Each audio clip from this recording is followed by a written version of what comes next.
सुप्रभात सभी दोस्तों को आपका न्यूज़ 99 चैनल में फिर से एक बार स्वागत है।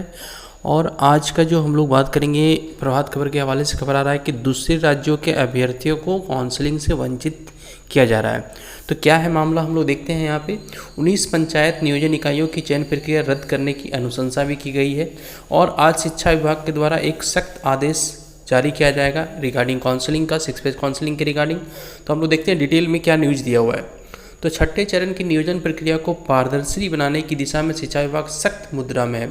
जमुई जिला शिक्षा पदाधिकारी ने प्रथम प्राथमिक शिक्षा निदेशक से आग्रह किया है कि चकाई प्रखंड की सभी 19 पंचायत नियोजन इकाइयों की काउंसलिंग व चयन प्रक्रिया को निरस्त किया जाए। इन नियोजन इकाइयों ने विशेषकर झारखंड के अभ्यर्थियों को काउंसलिंग प्रक्रिया से सुनियोजित तौर पर बाहर रखा है। तो ये एक बात निकल के आ रही है कि अगर आप झारखंड, यूपी, छत्तीसगढ़ से हैं तो यहाँ पे काउंसलिंग जो करवा रहे हैं, जो नियोजन इकाई करवा रही हैं, वहाँ पे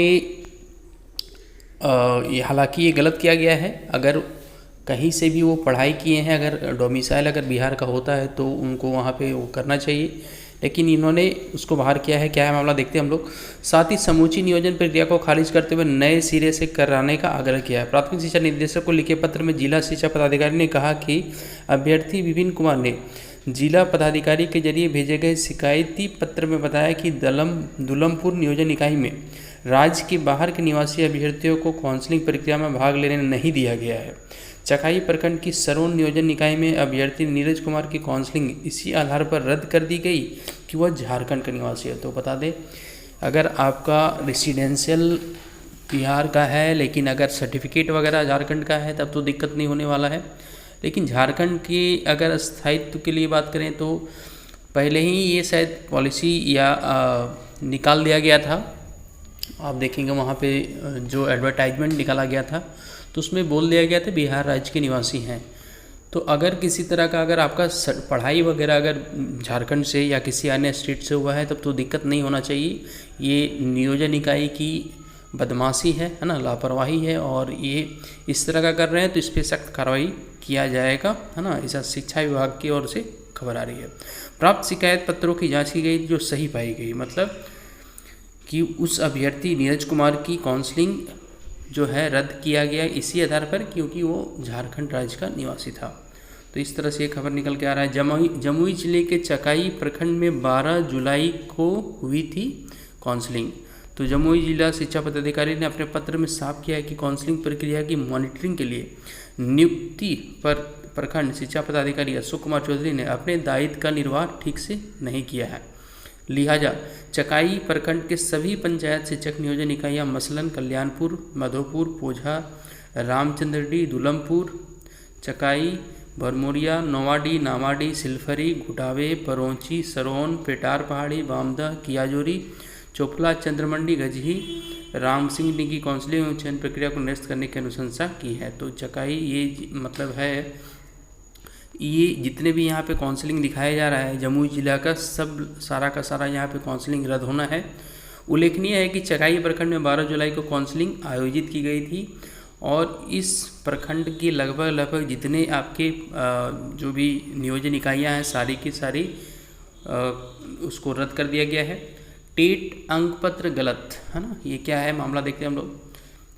FIR दर्ज कराने के आदेश।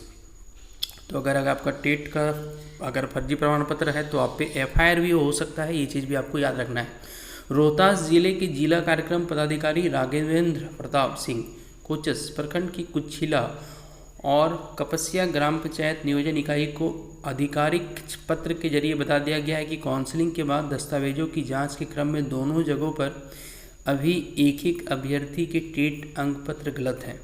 लिहाजा इनका चयन रद्द कर इनके खिलाफ प्राथमिक दर्ज कराया जाए। तो अगर आप किसी तरह का भी फर्जीवाड़ा करने की कोशिश करते हैं तो आप पे सख्त कार्रवाई हो सकती है। तो इससे बचे, है ना, इससे बचना है। और आप अगर सही हैं तभी आप नियोजन इकाई में जाएं, नहीं तो अभी बिहार सरकार या कोई भी शिक्षा विभाग, है ना, चाहे आप कहीं को कोई भी स्टेट का ले ले तो आप पे कुछ भी केस मुकदमा हो सकता है। जैसे कि अभी बात किया जा रहा था, बहुत सारे टीचर्स के डॉक्यूमेंट अपलोड करने थे, बहुत सारे टीचर्स ने अपलोड भी किया, लगभग 10,000 से 11,000 के आसपास शिक्षकों ने अपलोड नहीं किया तो उनको मान के ये चल रहा जा रहा था कि वो सब फर्जीवाड़े हैं।